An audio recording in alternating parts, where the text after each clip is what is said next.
estás? Hola, ¿qué tal? ¿Cómo estás? Hola. Hola, Daniel. Hola. ¿Cómo estás? Hola, ¿qué tal, familias? Madre mía, qué emoción. RNE Audio.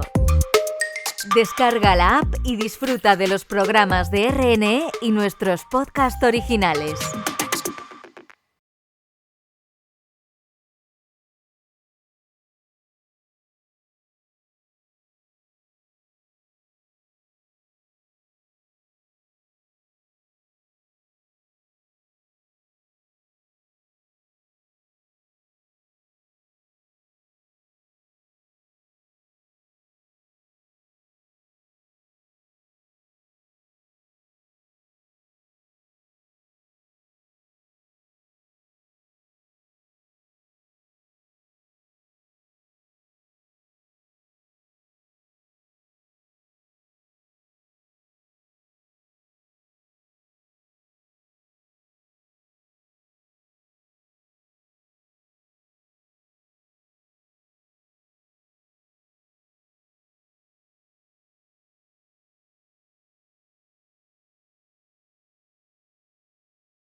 En este episodio de A la luz del pensar tendré la suerte de conversar con Daniel Millán López, psicólogo clínico dedicado al trabajo con personas autistas de todas las edades, formador sobre autismo, también es conferenciante internacional y autor del reciente libro ¿Es autista?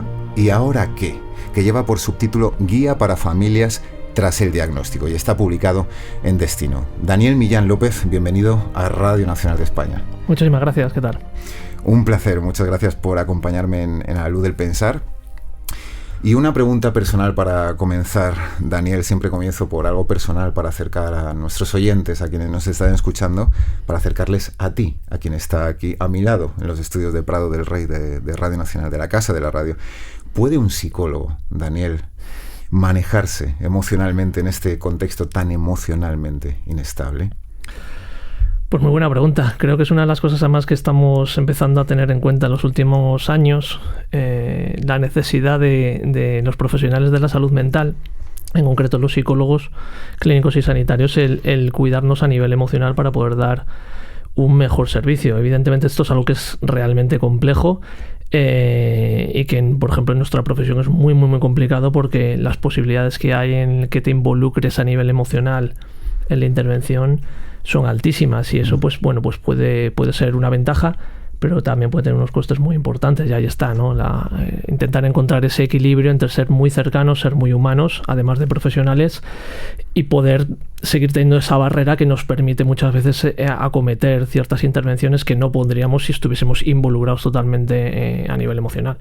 Y Daniel, algo que siempre os pregunto a los que ejercéis la clínica, y además es algo que os pregunto así sobre la marcha, porque a mí me llama mucho la atención. Yo, por mucho que haya estudiado psicología, por mucho que tenga estudios en psicología, pero claro, yo cuando estoy tratando en la orientación con mis estudiantes, cuando estoy tratando me refiero en un ambiente pedagógico, en un ambiente educativo, es decir, no clínicamente, claro, no dejas de implicarte de alguna manera. ¿Cómo no implicarte de manera que tu trabajo se vea a la vez coimplicado en esa terapia, en esa clínica que tienes que ejercer? Creo que es muy importante en esos niveles que los profesionales que ejercen la clínica, que trabajamos en entornos clínicos y sanitarios, no trabajamos nunca solos. Es decir, que siempre formamos parte de un equipo de intervención, si puede ser incluso multidisciplinar, que nos permite abrir muchas ventanas, ¿no? a la hora de intervenir, para poder tener referencias y apoyos, ¿no? necesarios, ¿no? A veces yo, que ahora ejerzo más un poco de pivote, ¿no? entre mis compañeras de equipo, las psicólogas de mi equipo, las terapeutas ocupacionales y logopedas,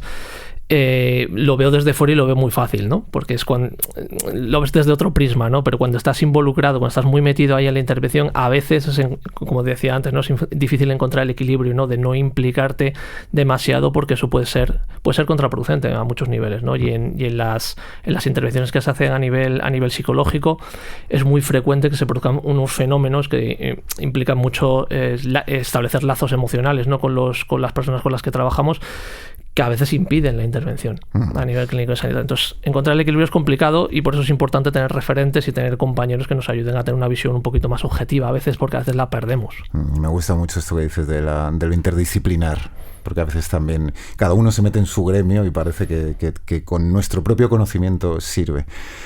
Antes de adentrarnos, Daniel, en el trastorno del espectro autista, me gustaría que delimitaras un poco los criterios, porque se habla mucho hoy de neurodivergencia, y de hecho hay mucha gente que se autodiagnostica sin haber pasado nunca por un entorno clínico, sea de un médico, sea de un psicólogo, sea de un psiquiatra, sea quien sea, pero nunca pasó por un entorno clínico para autocatalogarse como neurodivergente. Pero ¿qué podemos entender o qué significa la neurodivergencia?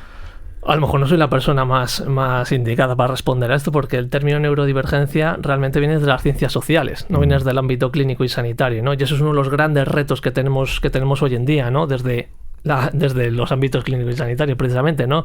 El poder recoger estas inquietudes que surgen desde otros ámbitos y que son muy necesarios, y que yo creo que además el término neurodivergencia, al hablar de condición de espectro del autismo y no de trastorno del espectro del autismo, es súper importante, y afortunadamente se están ya mimetizando un poco con las experiencias clínicas y sanitarias, y eso es muy bueno, porque nos abre un camino de posibilidades de ver a las personas con estas condiciones, como tú decías al principio de la introducción, no como meros pacientes y personas a tratar, sino como seres únicos y diferentes a la vez, ¿no? Pero es algo que es muy complicado hoy en día, porque, como decía, es como dos mundos que se están cruzando, ¿no? Como decía algún chaval con el que trabajo yo, es como un crossover entre Marvel y Pokémon, ¿no? Es como ¿cómo podemos encajar esto, ¿no? Porque una cosa viene desde la parte clínica, ¿no? Los criterios clínicos, DSM, los diagnósticos son clínicos siempre en autismo, y por otro lado tenemos esa corriente de la neurodivergencia, de la condición, no solo en el autismo, también lo has dicho, TDAH, dislexia, también se está abriendo incluso hacia otra serie de condiciones o trastornos,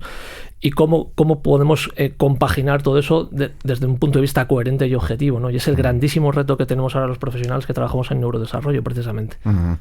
Y una pregunta que yo también me hago mucho, y que os planteo mucho a las personas que os dedicáis al personal sanitario, que os dedicáis a la clínica: ¿necesita una persona neurodivergente ser atendida por alguien neurodivergente para ser entendida? Claro, esto cuando se piensa desde otro prisma clínico, por ejemplo desde la depresión, queda bastante claro a lo mejor, porque como una persona depresiva va a atender a alguien que padece una depresión mayor me estoy refiriendo, pero aquí las fronteras se desdibujan un poco más, porque yo he compartido experiencias con gente que frente a personas que son neurodivergentes o tal, se les cataloga como neurodivergentes, son entendidas mejor por personas que a su vez se catalogan como neurodivergentes. ¿Es necesario ese trato de igual a igual o no hace falta? A ver, es muy importante y es interesante tenerlo en cuenta. Yo no creo que sea lo más importante.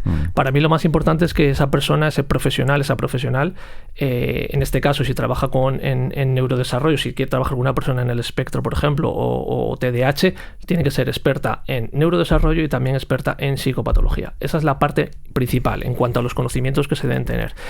¿Que es neurodivergente? ¿Que esa persona también es autista? Pues fenomenal, porque puede compartir. Hay una parte ahí de empática, evidentemente, ¿no? De entender realmente por lo que está pasando el otro, que probablemente la persona no autista, neurotípica, como se suele decir, le cueste o que tenga que hacer un esfuerzo profesional para hacer ese ejercicio empático. Entonces esto es muy interesante. Pero para mí eso no es lo principal. Yo en mi equipo tengo varias personas neurodivergentes, una TDAH y otra autista, y no es la principal razón ni muchísimo menos de que estén trabajando en nuestro equipo. Es porque son muy buenas a nivel profesional y tienen unos conocimientos enormes, ¿no?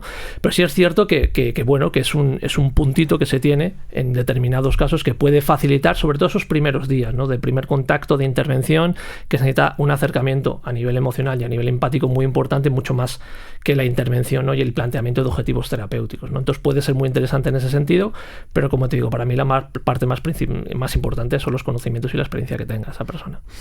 ¿Y qué le lleva a alguien como tú, Daniel, por ejemplo, a dedicarse dentro del espectro tan amplio de la psicología clínica en general, dedicarse al trastorno del espectro autista? ¿Por qué? Bueno, yo me lo encontré de frente. Yo cuando estaba acabando la carrera de psicología, la licenciatura, cuando era licenciatura hace muchísimos años, Sí. Tengo más años Yo que también, Matusalén. yo también Sí, soy, ¿no? yo también soy de Vale, licenciatura. Vale, pues entonces me entenderás.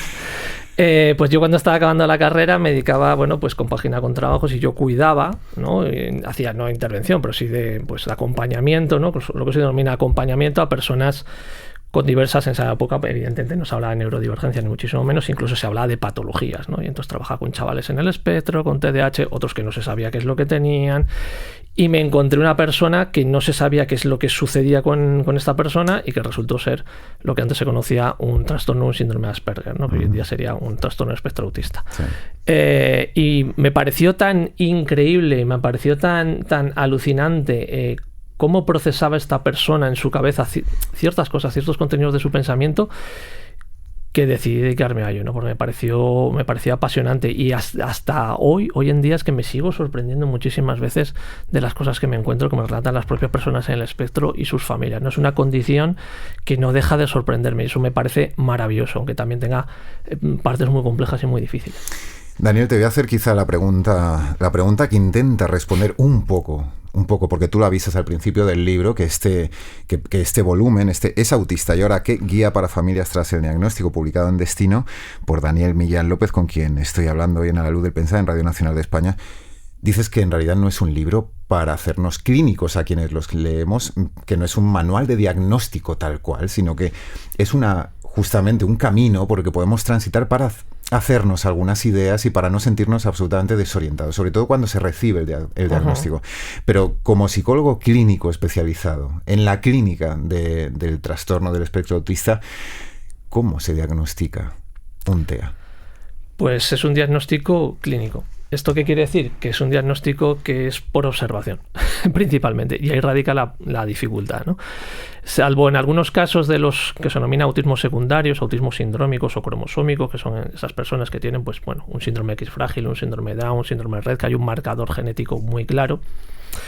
El diagnóstico de autismo no se puede hacer con ninguna técnica de neuroimagen, ni análisis de sangre, ni genética, etc. Entonces hay que hacerlo por observación, por conversación, aplicación de pruebas, una evaluación a nivel neuropsicológico muy importante y muy exhaustiva, pero que no deja de ser un proceso muy subjetivo, entre comillas, ¿no? Entonces es algo que se tiene que hacer, como comento yo y comento siempre en las intervenciones que hago y en los cursos que hago sobre diagnóstico, habría que intentar hacer siempre un diagnóstico diferencial en el caso del autismo, especialmente cuando ya son mayores de 6 años, y hay que hacerlo muy bien. Uh-huh. Porque ni aun haciéndolo muy bien tienes una garantía al 100% de que aciertes. un diagnóstico clínico. Entonces, pues yo digo que muchas veces me hablan de esos diagnósticos express, ¿no? Que en una tarde o en 2 horas, 3 horas o pasando un test de internet, diagnóstico de autismo, a mí me parecen auténticas temeridades, ¿no? Que no quiere decir que en algunos casos acierten, de chiripa, ¿no? Porque algunas veces lo hemos visto, pero la mayoría de veces no es así.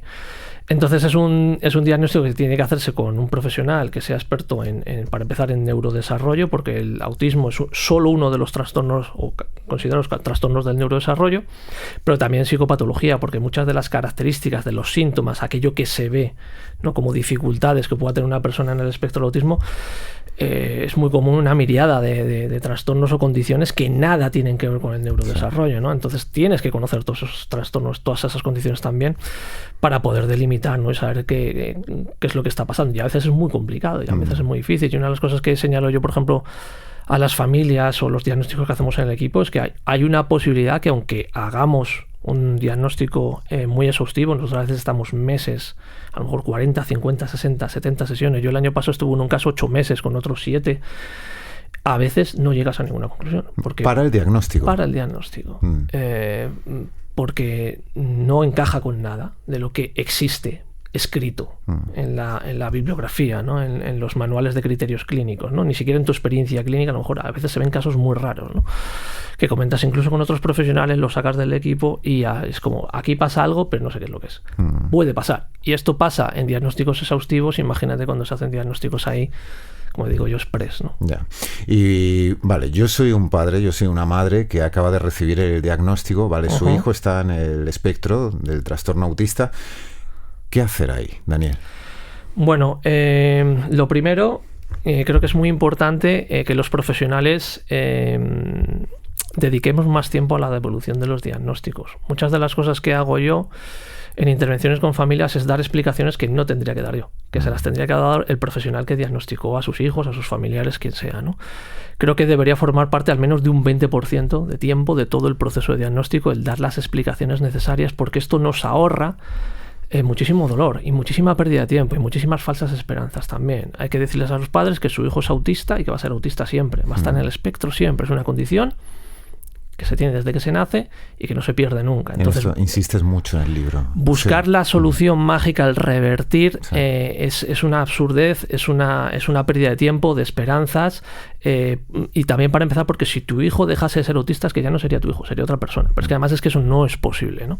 Entonces, para empezar, dejar de perder el tiempo en esas cosas y asumir que tu hijo simplemente tiene una neurobiología que es distinta, que no es ni mejor ni peor. Desgraciadamente, en nuestro mundo juega en desventaja. Eso cualquier persona en el espectro, no. Incluso aquellos que tienen menos dificultades juegan en desventaja en nuestro mundo, ¿no? Pero eso es súper importante, ¿no? Es decir, tienes que entender que tu hijo tiene un cerebro que es distinto. Y tienes que comprender esa parte para decir que algunas de las cosas que a ti te parecen una tontería o te parecen muy sencillas, para él pueden ser grandes retos. Y al revés, ¿no? Siempre se habla, qué memoria tiene mi hijo, que está en el espectro, es capaz de esto. Pero es que, jolín, luego le cuesta atarse los cordones de los zapatos o monta una rabieta porque cambiamos de planes. Bueno, es que algunas cosas tienen ventajas y otras cosas necesitamos hacer adaptaciones, ¿no?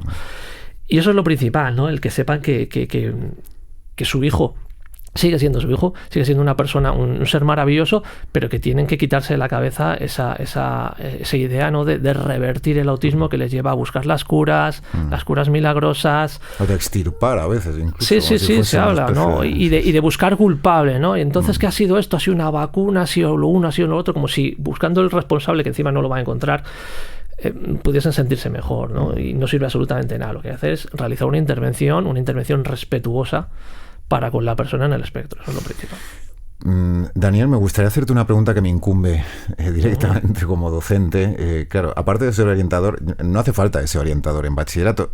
Ya simplemente como docente, cualquier compañero o compañera míos nos vemos muchas veces no, siempre ante la tesitura de afrontar lo que ya, para empezar, la ley nos pide, la nueva LOMLOE, tiene todo un apartado dedicado a atender a la diversidad. Claro, se habla incluso de aulas TEA, de atender a la diversidad en toda su pluralidad. No sé, a veces tienes 28, 30, 32, 34 estudiantes en clase. ¿Se puede atender la diversidad y en particular a un caso TEA o a 2 o 3 en clase cuando estás en un ambiente docente, en un contexto docente? Claro que se puede. Y de hecho, muchas de las adaptaciones que hay que hacer, porque sí, es cierto que hay que hacer adaptaciones, hay que hacer algunas adaptaciones, pero muchas de las que hay que hacer benefician también al resto de los alumnos. Es decir, son adaptaciones que no son grandes locuras, ¿no? Que a veces piensan, no, es que yo no tengo tiempo porque todo no sé cuántos niños. No, lo que estoy diciendo es que utilicemos siempre anticipadores visuales, que limitemos mucho los trabajos en grupo, que las instrucciones siempre sean por escrito, que tengamos cuidado en las transiciones, demos más tiempo en las transiciones de una clase a otra, por ejemplo, que vigilemos los patios, porque los patios es un ambiente muy desestructurado donde los chavales en el espectro pueden sentirse perdidos y después arrastrar a las siguientes clases, ¿no? Es decir, son cosas que tampoco son grandísimos cambios, ¿no? Y como digo, que por lo general pueden ayudar a otros. Señalicemos bien los institutos. Hace unos meses estuve en un instituto en Alicante y era un auténtico caos. O sea, yo me perdí 3 veces. O sea, y creo que soy un adulto que me sé orientar más o menos bien. Pues yo me perdí. Porque era un auténtico caos. El ruido, las alarmas sonoras de cambio de clase son cosas que podemos cambiar por otro tipo de sistemas que se viene haciendo durante muchísimo tiempo en muchos otros contextos educativos y que funciona muy bien, como digo. Funciona muy bien para todos, pero para la persona en el espectro es imprescindible. Y además es imprescindible que tenga continuidad, porque es una de las cosas que suele pasar en los contextos educativos, ¿no? Ese buscar la independencia hace que se vayan retirando las ayudas. Y es como yo siempre digo, ¿no? Si tú tienes una persona que lleva gafas, ¿le vas quitando las gafas para ver si ve mejor así? No, las gafas se tienen que mantener, se las vas cambiando en función de su edad, ¿no? En función de sus preferencias, pero no le retiras las gafas. Pues una persona en el espectro, los apoyos visuales, el conceder más tiempo, el cuidado con las transiciones, se tiene que mantener siempre. Vale, yo soy docente, soy orientador, tengo cierta sensibilidad, mucha por la psicología en general como disciplina científica, y tú como psicólogo clínico porque te dedicas a ello. Pero ¿cómo hacemos para implicar, no voy a decir ya a la sociedad, sino a individuos particulares que muchas veces dicen, no, esos son bueno, pues características personales de personas y cada uno tiene las suyas y ya está? ¿Cómo podemos hacer para concienciar? Yo creo que tenemos que buscar representaciones y autistas un poquito más representativas, porque lo que normalmente tenemos es que se representa o bien los extremos, los polos, ¿no? De la persona en el espectro. Normalmente suele ser un niño, no una niña más, sino un niño que es no verbal, que no habla, que se tapa los oídos, ¿no? Y que tiene rabietas cada 2 minutos, ¿no? Tenemos ese polo y luego tenemos el polo del Elon Musk con Anthony Hopkins, personas así famosas, ¿no? Que han salido un poco del armario autista, sí, y que parece que su vida es de vinil rosas, ¿no? No es así, en ninguno de los dos casos. Sí es cierto que existen esos niños y sí es cierto que existen esos adultos. Pues la mayoría de las personas en el espectro suelen pasar desapercibidas. Son perfiles que suelen pasar desapercibidas porque evidentemente tienen cierta capacidad de resistencia y van tolerando las dificultades hasta que estallan. Claro. ¿No? Entonces tenemos un poco que romper para empezar esa visión, ¿no? Bipolar del autismo, de esto o lo otro, porque realmente no es representativo. La mayoría de las personas están dentro de esos parámetros de que suelen pasar más o menos desapercibidas y que, bueno, es un poco raro, un poco rara, ¿no? El friki, el no sé qué, no sé cuánto, pues ese probablemente sea la persona en el espectro o neurodivergente, ¿no? Y que después saber que muchas de las cosas que a nosotros nos pueden parecer pequeños hándicaps, para ellos pueden suponer una crisis. Y me hablo de una crisis de tirarse una semana sin salir de casa, o incluso hospitalizado, o incluso psiquiatrizado, ¿no?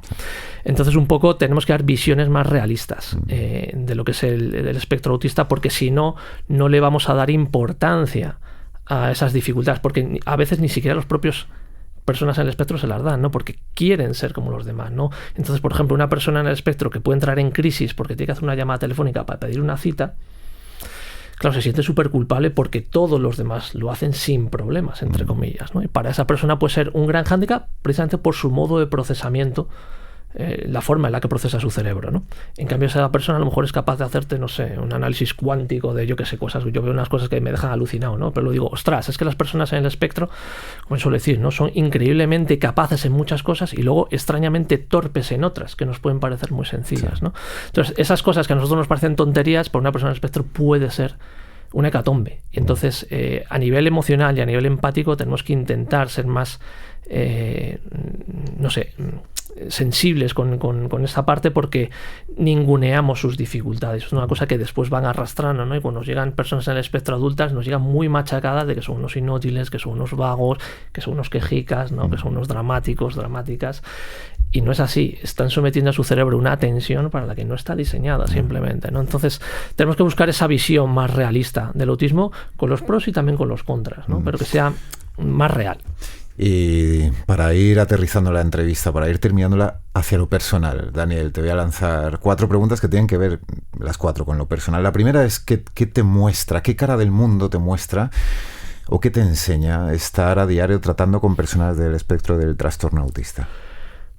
Es una cosa que suelo decir siempre, ¿no? Pero yo digo que si hubiese más autistas en el mundo, que ojo, la prevalencia que tenemos en los últimos datos del CDC, el Centro de Control y Prevención de Enfermedades de Estados Unidos, es de 1 de cada 36 niños menores de 8 años. Si a esto le sumamos los adultos diagnosticados, por encima o incluso por encima los 6-8 años, que también se diagnostican más, especialmente mujeres, los profesionales estamos hablando, los que trabajamos en el diagnóstico, estamos estimando que probablemente sea 1 de cada 20. Entonces, minoría ya no tanta, ¿eh? Ojo, cuidado.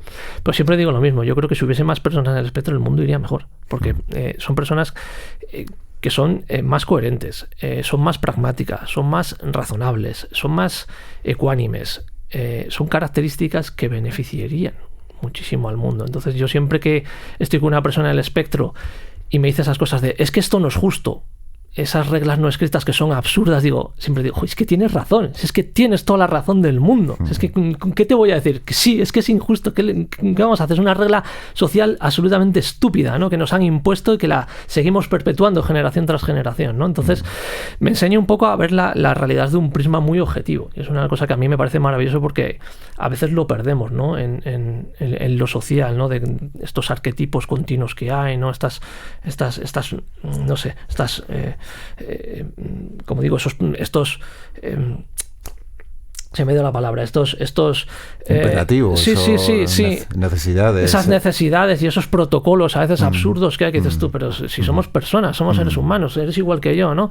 A veces me parecen absurdos y los damos por hecho, ¿no? Y los damos por hecho, y a veces las personas en el espectro a convenciones, digamos. Sí, a convenciones sociales, ¿no? Y las personas en el espectro me devuelven muchas veces a la realidad y decir, oye, si es que tenéis razón, si es que esto es absurdo y lo estamos perpetuando, ¿no? Entonces a mí eso me parece maravilloso y cada día me dan cosas maravillosas y me devuelven, como digo siempre, la humildad, ¿no? Porque veo a personas súper capaces, con unas dificultades y unas injusticias por las que tienen que estar lidiando, que se ven en situaciones de indefensión, que me da una verdadera rabia e impotencia, y bueno, es una de las cosas que me hace seguir así luchando y seguir en este sector, ¿no? Por así decirlo. Comparto mucho contigo esto que dices del cuestionamiento de las convenciones, y además es un cuestionamiento muchas veces no deliberadamente pensado, sino que viene porque algo les cruje a ellos, a ellas, o sea, simplemente, y te lo muestran a ti con toda la naturalidad, y tú te pones a pensar y dices, es que tienes toda la razón. Sí, mira, uno de los autores más maravillosos que hay de autismo, que falleció hace unos años, que se llama Theo Peters, decía, las personas en el espectro son hiperrealistas.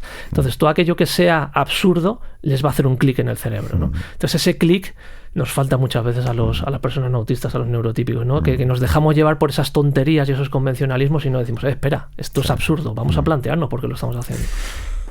Ahora, saliéndonos un poco del TEA, del trastorno del espectro autista, Daniel, me gustaría preguntarte algo que tiene que ver con Sócrates, pero que tiene que ver en general con toda la historia de la filosofía, de la psicología, de la sociología, de la antropología. ¿Es posible llegar a conocernos a nosotros mismos en un escenario, en un contexto en el que nos están diciendo permanentemente cómo tienes que ser, qué te tienes que comprar, cómo tienes que vivir, qué tienes que desear? ¿Podemos llegar a saber quiénes somos nosotros mismos, como psicólogo o como Daniel, como me quieras contestar? Pues muy complicado, evidentemente. Estamos tan impregnados, ¿no? En lo que tú comentabas, ¿no? En esos arquetipos sociales de lo que debemos ser, cómo debemos comportarnos, que muchos de ellos, como hablamos antes, ¿no? Son absurdos, ¿no? Y son impuestos a lo mejor desde unas épocas en las que a lo mejor sí era necesario, pero ahora ya no, ¿no? Y eso evidentemente nos condiciona totalmente, ¿no? Yo a veces me planteo cosas de, por ejemplo, en el tema de consumo, me planteo cosas como diciendo, pero yo esto realmente lo necesito, lo quiero para algo, ¿desde cuándo necesito esto? ¿Qué beneficio puede tener en mi vida a medio y a largo plazo, ¿no? El hacer esto, comprar esto, tener esto, o realizar esta acción, ¿no? O enfrentarme a ciertas situaciones que a veces te hacen pensar, ¿no? Es decir, hasta qué punto pues nos están manipulando, ¿no? Creo que es evidente que hay una manipulación, una sociedad tan consumista como esta, ¿no? En la que sin querer te van apareciendo cosas en el móvil, ¿no? Y en los navegadores, ¿no? Es decir, compra esto, ¿no? Incluso ya pues los dispositivos, ¿no? Que que nos escuchan para hacernos la vida más fácil, pero haces con un intrusismo brutal que al final pues te acaba imponiendo, ¿no? Y se lo ves al otro, pues yo también lo necesito esto, ¿no? Sí. Es muy complicado, sí. Y las dos últimas que te pido que me contestes casi telegráficamente. Va a ser muy difícil. Uy. Daniel Millán López, para ti, ni como psicólogo ni como especialista en TEA, para ti personalmente, ¿qué es la libertad, si tuvieras que definirla? Yo creo que la libertad sería el poder ejercer y el sentirte y actuar como tú quisieras o necesitaras o sintieras, sin invadir el espacio, ¿no? Y las necesidades de los que tienes alrededor, ¿no? Y para terminar, un libro, un autor, una autora que te cambiaron la vida para bien o para mal, pero que la cambiaron. Mira, pues te lo he nombrado antes, ¿no? Creo que Theo Peters para mí es uno de los profesionales de autismo más importantes que ha habido y que habrá en la historia del neurodesarrollo. El más humano. El primero en hablar de condición de espectro del autismo y no de trastorno. El primero en decir que el autismo no era una enfermedad y que no necesitaba ninguna cura. Y el primero en hablar que la intervención tiene que centrarse en las familias y que no tiene que ser una intervención clínica, sino que tiene que ser una intervención social. Daniel Millán López, psicólogo clínico comprometido, riguroso. Un abrazo y muchas gracias por haber estado en A la Luz del Pensar en Radio Nacional de España. Nos vemos a la próxima. Muchísimas gracias. ¿Es autista? ¿Y ahora qué? Último libro de mi invitado de hoy, Daniel Millán López. El texto dice así: las personas autistas no pierden el control porque sí. Estamos hablando de una reacción similar a un ataque de pánico. El cerebro entra en una modalidad de huida o ataque a la que solo se reserva cuando la situación es desesperada. En su esencia, el autismo representa un neurotipo divergente, un enfoque único hacia la percepción y la interacción con el mundo que nos rodea. Las personas en el espectro pueden experimentar el entorno de manera sensorial y emocionalmente distinta, lo que les brinda una perspectiva única y valiosa.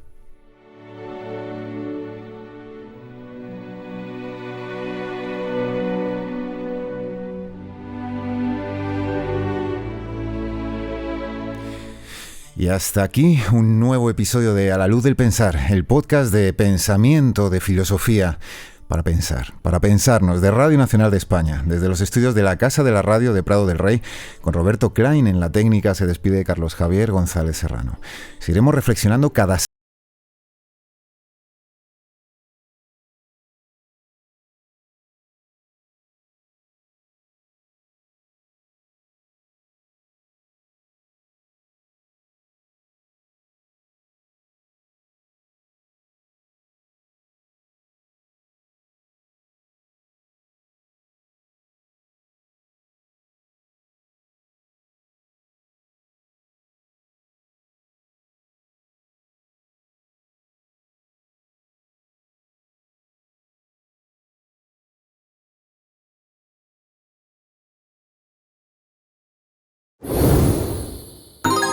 Ahí está. Hola, ¿qué tal? ¿Cómo estás?